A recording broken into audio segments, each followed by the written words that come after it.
Suddenly, kasi nakita ko ang kanyang talumpati at kanyang message sa media, alam mo, I don't know where he got the information from. Kasi apat po yan na dapat natin i-consider. Number one, I was able to speak with representatives of Socoteco. Ang sabi nila sa akin, Lutayan, in so far as they are concerned, they are on top of the matter, everything's under control, and kung may problema sila, lalapit lamang po sila sa lokal na pamahalaan ng Lutayan at Sultan Kudarat. When I asked them ano na ang sitwasyon at anong problema, ano may tulong ko, ang sabi nila sa akin, everything is good. Lalapit lang sila. And of course, kami na sa lokal na pamahalaan, we are here to assist them all the way. Walang problema. And of course, kami na sa lokal na pamahalaan, we are here to assist them all the way. Walang problema yan.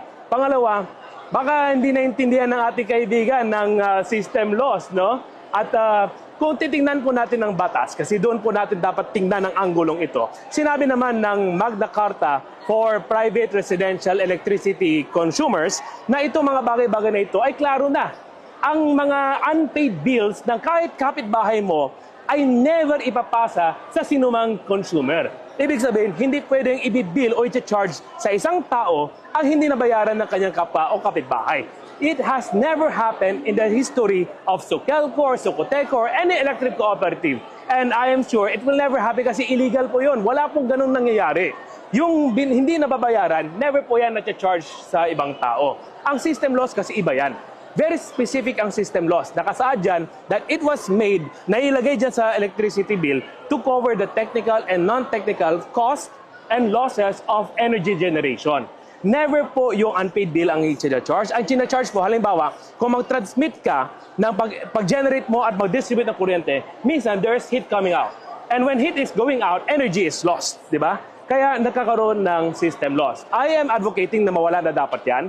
Pero yung system loss na yan, hindi dahil ang isang bayan o isang bahay ay hindi nakabayad.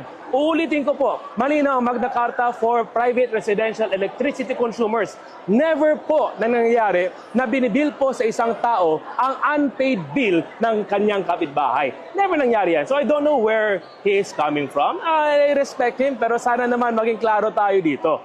We want na clear tayo sa lahat. Pangatlo is very clear naman tayo dito sa Socoteco. For example, Lutayan is one municipality na napakaliit. Isa lamang po yun sa lahat ng South Cotabato municipalities or whatnot na nandyan. Itong sa Lutayan, as far as Socoteco is concerned, okay naman. Wala nang problema. Kung may problema, ayusin lang. We are here. We are willing to help. Pero if I were to give a message ay, alam nyo, we are trying to do our best. Lahat naman may problema. Lahat ng LGU may problema. Especially nung nagtaas ang presyo ng langis, nagtaas ang presyo ng kuryente, nagtaas ang lahat ng bagay. So, sana naman wag nating ibuli yung maliliit na bayan at maging sensitive tayo sa pinagdadaanan ng ating mga kapatid. Mayroon kasi mahihirap. Yung mahihirap, tayo mga public servants, we are there. Sabi naman ng legal proverb, those who have less in life must have more in law. Itong bagay na ito, of course, may proseso. And I think Socoteco was very clear na sila naman ay nandyan, they're gonna help things out, may tamang proseso ang lahat.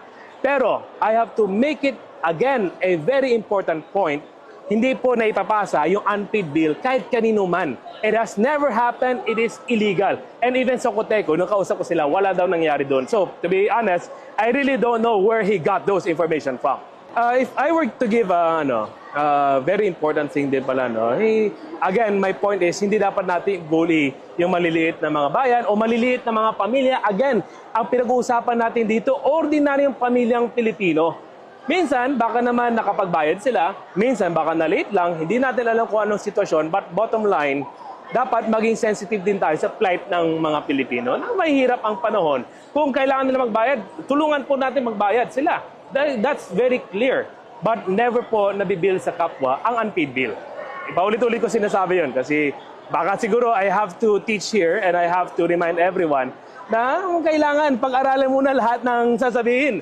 At hindi pwede yung out of nowhere na lang na hindi mo alam. Baka nasabi hindi na pag-aralan. Tingnan na lang natin. But again, if I were to give another message, sa mga kapatid ko at mga kababayan ko sa South Cotabato, mahal na mahal po namin kayo mula sa puso ng lalawigan ng Sultan Kudarat.